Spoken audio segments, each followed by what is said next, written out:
ایک دفعہ کا ذکر ہے کہ ایک چھوٹے سے گاؤں میں للی نام کی ایک لڑکی رہتی تھی۔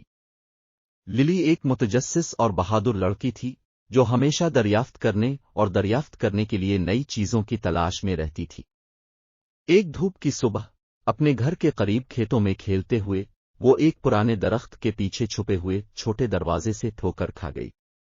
للی کا تجسس اس سے بہتر ہو گیا اور وہ دروازہ کھولنے سے یہ نہیں دیکھ سکی کہ اندر کیا ہے۔ اس کی حیرت میں اس نے خود کو ایک جادوئی سرزمین میں پایا جو بات کرنے والے جانوروں، رنگ برنگے پھولوں اور چمکتی ہوئی ندیوں سے بھری ہوئی تھی۔ یہ وہ جگہ تھی جو اس نے پہلے کبھی نہیں دیکھی تھی۔ جیسے ہی للی نے اس پرفتن دنیا میں قدم رکھا، اس نے قریب ہی کھڑے جانوروں کے ایک گروپ کو دیکھا۔ ایک عقلمند الو، ایک گستاخ گلہری، ایک چنچل خرگوش اور ایک دوستانہ لومڑی تھی۔ انہوں نے مسکراہٹوں کے ساتھ اس کا استقبال کیا اور للی کو بتایا کہ وہ منتخب کردہ ہے جو ان کی بادشاہی میں خوشیاں واپس لا سکتی ہے۔ جانوروں نے وضاحت کی کہ ایک شیطانی جادوگرنی نے زمین پر جادو کیا تھا جس سے ہر چیز بے جان ہو گئی تھی۔ کبھی متحرک پھول اپنے رنگ کھو چکے تھے، نہریں کیچڑ بن گئی تھیں اور جانور اداس اور پھنسے ہوئے محسوس کرتے تھے۔ ان کا خیال تھا کہ للی جیسے بچے کا خالص دل ہی جادو کو توڑ سکتا ہے اور خوشی اور خوبصورتی واپس لا سکتا ہے۔ مدد کرنے کے لیے پرعزم، للی نے چیلنج کا مقابلہ کرنے پر اتفاق کیا۔ الفالو نے اسے ایک خاص ہار دیا جو اسے جادوگرنی کے جادو سے محفوظ رکھے گا، اور گلہری نے ایک نقشہ شیئر کیا جو اس کی بادشاہی میں رہنمائی کرے گا۔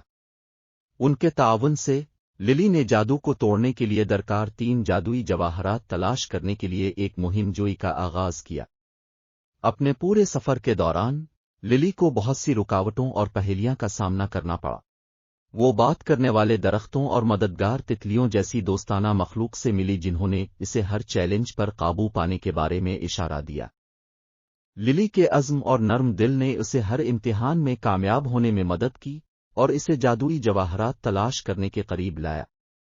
آخرکار، کئی دنوں تک دریافت کرنے اور چیلنجوں پر قابو پانے کے بعد، للی کو ایک پوشیدہ غار کے اندر چھپے ہوئے 3 جادوئی جواہرات مل گئے۔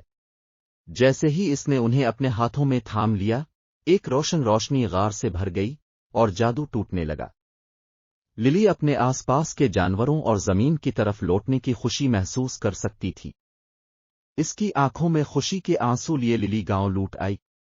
جیسے ہی اس نے چھوٹے دروازے سے دوبارہ قدم رکھا، اس نے محسوس کیا کہ جادوئی سرزمین ختم ہو گئی ہے اور صرف اس کی مہم جوئی کی یاد باقی رہ گئی ہے۔ لیکن اس نے جانوروں پر جو اثر ڈالا اور جو خوشی وہ ان کی زندگیوں میں واپس لائی وہ ہمیشہ اس کے ساتھ رہی۔ واپس اپنے گاؤں میں للی ایک ہیرو کے طور پر جانا جاتا تھا۔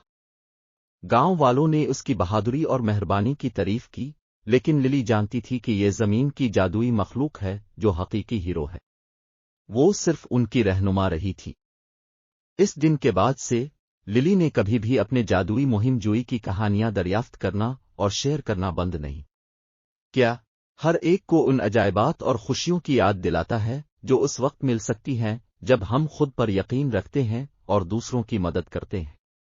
اور اس طرح للی اور جادوئی سرزمین کی کہانی زندہ رہی، جو نسلوں کو اپنے دلوں کی پیروی کرنے اور دنیا کو ایک روشن مقام بنانے کی ترغیب دیتی ہے۔